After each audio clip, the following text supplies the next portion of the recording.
years of Vo-Gus prospecting, and in that time I've shown a whole bunch of different gear, including sluice boxes. I have shown so many sluice boxes and so many types of matting on this channel, it is ridiculous. And what I've learned is that none of them is the best. They all have their place. Some have more places than others though. And it's not my job to tell you which one is the best, it's just to show you what the mat is like. Introducing TRP drop riffle matting. Come back! Ah, no, I need you! I can't walk faster here. Oh, there's a boulder there. Oh,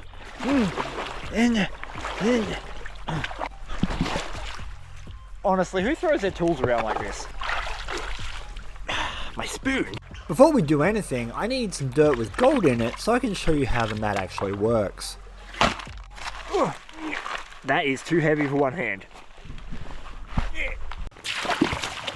A few weeks ago, I found this spot with a little bedrock drop off, and it had some okay gold in it. It was the kind of deposit that I could have worked out with a pan in maybe a couple of hours, but using a sluice box would speed this process up. We should see good gold out of this dirt because the last time I was here, it was excellent, so unless the gold has grown legs and walked away, it should be the same. And it is. It's all very fine, but probably 50 little flakes. 50 flakes without legs, so that's good. No. Stay. TRP. We made a bit of a hoo-ha about Sluice recently, and Sluice is really good, but we live on a tiny island somewhere down in the Pacific.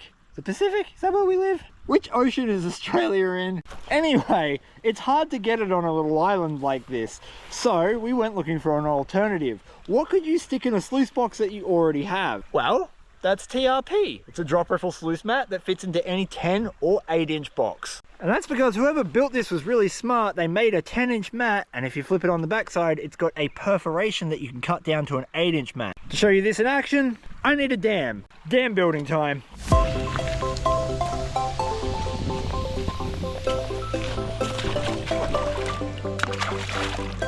This is going to take a while.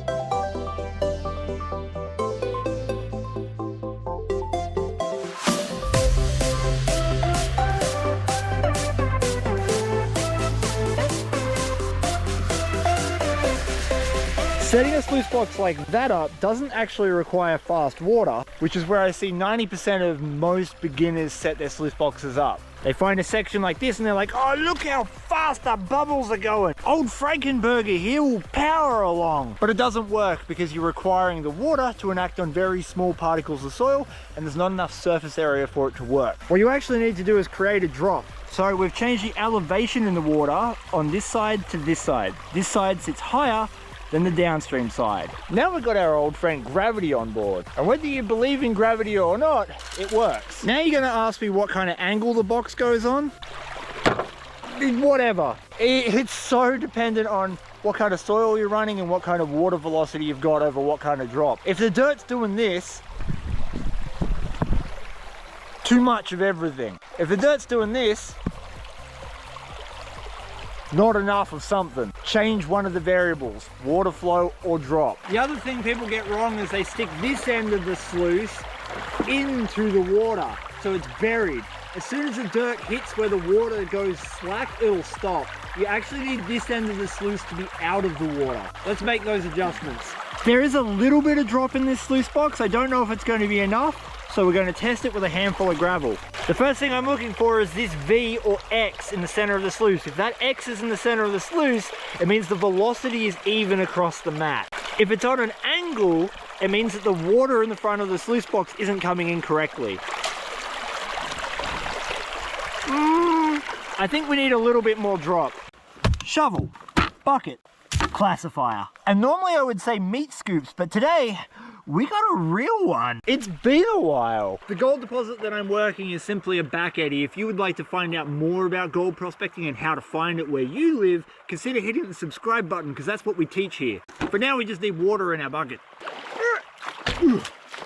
And some dirt with gold in it. Yeah! If you're interested in these baskets that come from Matt's Crevice Tools.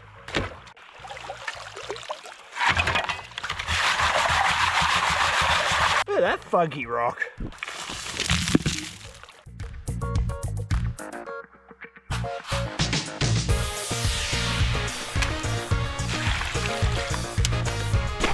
Oh, the grunting was because of how much gold's in this bucket. I don't like feeding my pay dirt from above my sluice. I wouldn't ever set myself up there if I don't have a choice, because it messes with the water flow.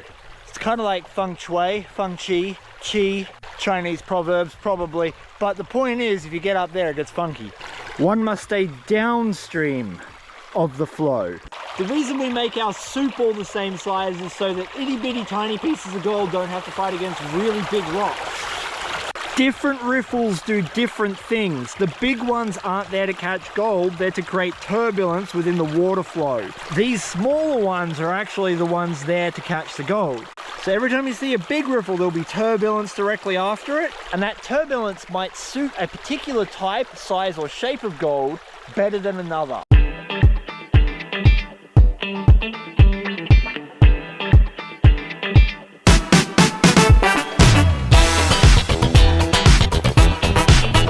These are only 11-litre buckets that I stole off Gadsy, so we run through them pretty dang quick. This is the last of what we got out of that first bucket.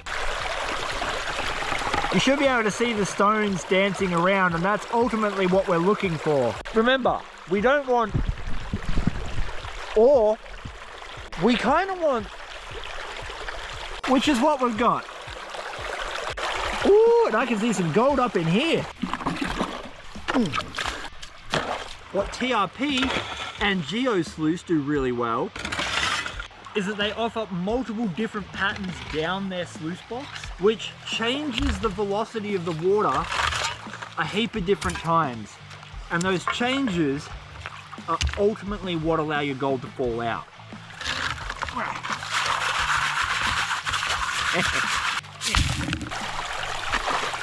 But if I'm being honest, in this particular moment, I was just super happy to be running some dirt down a river sluice. It's been a while since I'd done it, and I was enjoying myself thoroughly. You know you're on pretty decent gold when you get a scoop, and as you watch the back of the dirt go down the sluice box, you see a bunch of black sand.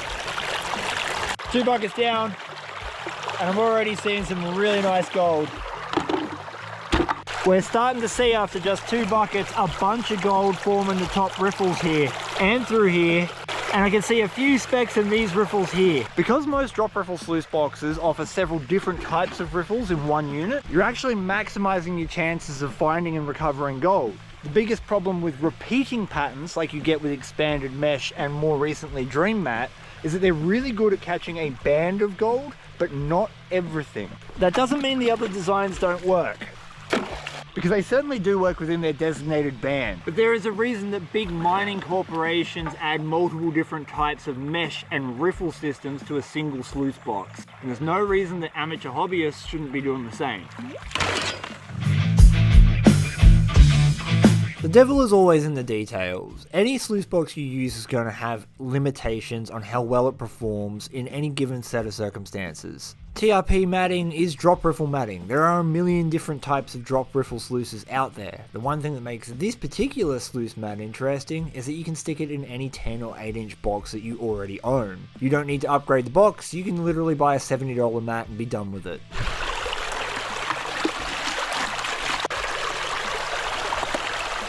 For just a small 3 bucket run, we're actually getting some very nice flower gold in there. Warning, this bit involves some science and some controversial opinions that I know are right, but might be hard to grasp at first, especially if you have a bias towards certain brands. I should probably explain that because of the riffle changes, people think that you'll see a piece of gold down here and that means that the sluice box is losing gold. Whereas on things like Dream Mat, for example, you'll see all the gold right at the very top. Gold comes in all shapes and sizes, and no one sluice box is perfect at catching all of it. That goes for any piece of gold prospecting technology. You're probably losing some all the time. Unless of course you're using mercury, which I wouldn't really suggest. Or heap leaching with cyanide. That's not really in the realms of hobby prospecting. If you have a repeating pattern, it's going to be really good at catching a a band of gold from a certain size and a certain shape. And it will have some ability to catch a little bit of gold on the peripheries of that band. And every type of sluice box is a little bit different, so that band changes. The more times you can change the pattern, the more bands you can catch. If you're seeing lots of gold at the top and a couple of specks down the bottom in a box that has a bunch of different riffle changes, it's more likely that the gold that was caught down the bottom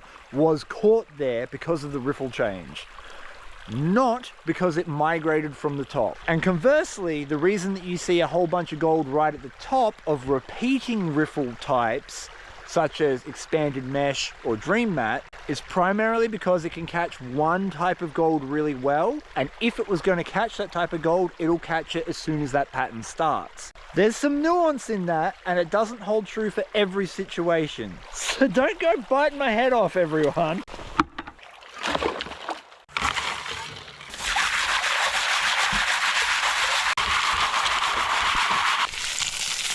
With my daylight fading, it was time to get my last bucket done. I'd run a total of 4 buckets, which wasn't a huge amount of dirt, but enough to see some decent gold. That is 4 11-litre buckets run.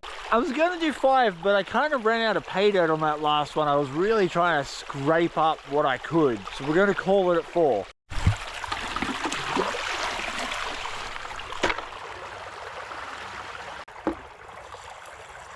We are still running on a GoPro, so me being able to show you the close-up of all the flying gold won't really work. Instead, I'll clean it out, we'll pan it back, and then you can have a look. Because there'll be more than one speck in the same spot. Excruciatingly long threads. Most of our gold is right at the very top where you would expect it to be. So we're talking about capture rates. This is where most of your gold's going to be caught. Gadsy's buckets are a little wider. I'm going to go shopping in Gadsy's house for a while.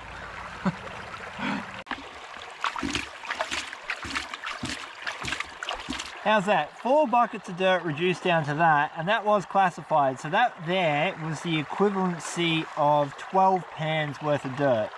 I will take this home and clean it up properly. What we'll do now is just have a quick spin back and see if we can't see any of the gold. I don't ever clean down on the creek because it's a really easy way to lose gold. You do that at home, where you've got ginger beer and tiramisu. Again, we didn't run that much dirt, and there is a lot of cons in this pan, but we did start to get a tail of gold at the top. And just 4 buckets, this is looking promising. But the great fireball in the sky is going down. My nipples are getting cold. And once we start panning that down, we should see how well we went. Oh my God, did I get sick between filming that video and editing it. I'm still dealing with that, so bear with me. A massive thank you to all my patrons who have been long-term supporters of this channel. Without you, these videos wouldn't be possible. And this month over on Patreon, we're giving away that's not a 1 gram, that's a 1 gram. We're giving away a 1 gram Paydirt to a random patron who supports the channel. The gold price just went up, so the gold in here is worth 176 Australian dollars. We normally retail these for 200 because there are taxes involved. Anyway, if you want to sign up for Patreon, the link is in the description. There's no long-term commitments, and all of the money that gets raised there goes directly back into making videos just like this one. I also had a significant disaster when it came to cleaning up this gold. I was drying it outside and I had the pan on my car bonnet, and then the wind blew it off my car bonnet. In hindsight, I shouldn't have put it outside when it was windy, but I am really sick and not making the best decisions. There's a full video of the cleanup over on my Instagram and Facebook page. I hypothesize that I recovered approximately 75% of the gold off my driveway. And I mean, even at 75%, that's not a bad take, pig for scale. I'm thinking there's probably 1/2 gram to 3/4 gram there. Let's go 0.64. 0.64. What do you reckon? Leave your guess in the comments below before I get this on the scales, because otherwise that's considered to be cheating. Imagine how much more gold we would have had if I didn't spill it on my driveway. Woo! We're over the 1/2 gram. 0.64, there it goes. 0.7. Oh, I probably would have got 1 gram out of that. 0.82 grams of gold. I reckon if I didn't spill it on my driveway, we might have got 1 gram. I gotta get my calculator out. I can't math today. The gold price has gone up heaps. It's 174.25 Australian dollars today. So in just 4 buckets, I managed to recover 142 Australian dollars worth of gold with the current ridiculous price of gold. That's phenomenal. I've got to go back there. There should be more. There will be more there. You watch. And if you want to help support the channel in other ways other than Patreon, check out theoldmoldy.com.au. That's where you can pick up stuff like this, as well as gold and gemstones, just like this.